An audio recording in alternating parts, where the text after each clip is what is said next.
The next query really is regarding a woman who is pregnant or is nursing, breastfeeding, nursing, rearing the children.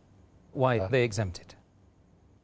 According to the verse of the Quran in Surah Baqarah, chapter number 2, verse number 185, that if a person is ill and traveling, he can make up his prescribed periods of day of fasting later on. So most of the fuqahas, most of the scholars, they say that these women who are pregnant and breastfeeding, they come under the category of those who are ill. So therefore, if they want, they can abstain from fasting.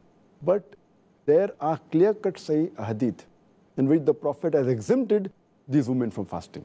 Mentioned in Sunan ibn Majah, hadith number 1667, that our beloved Prophet says, the obligation for a person to fast and part of the prayer has been lifted from a traveler. And the obligation for fasting has been lifted from a lady who's pregnant and who's breastfeeding.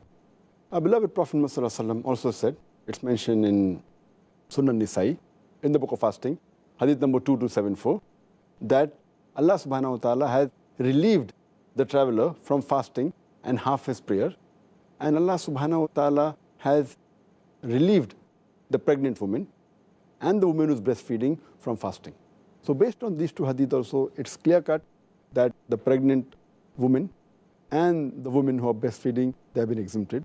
And the logical reason that one can think is because when a lady, she's pregnant or she's breastfeeding, the food she eats is not only for herself. It's for herself as well as the baby she's carrying, or becomes difficult for a baby, then she's exempted from fasting. But if she's in the early stage of pregnancy, and if she feels, or she's breastfeeding, and if she feels that fasting will not cause any damage to her health and will not cause a damage to the baby, then she should fast.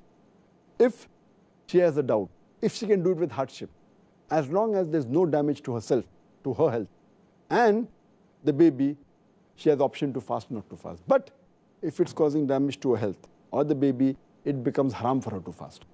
Because Allah subhanahu wa ta'ala does not want to lay a burden more than what a person can bear. And in this regard, that is the reason Allah has exempted them. Later on, when they are healthy, when they stop breastfeeding, or when the pregnancy ends after postnatal bleeding, then they have to make up for the fast they have missed before the next Ramadan.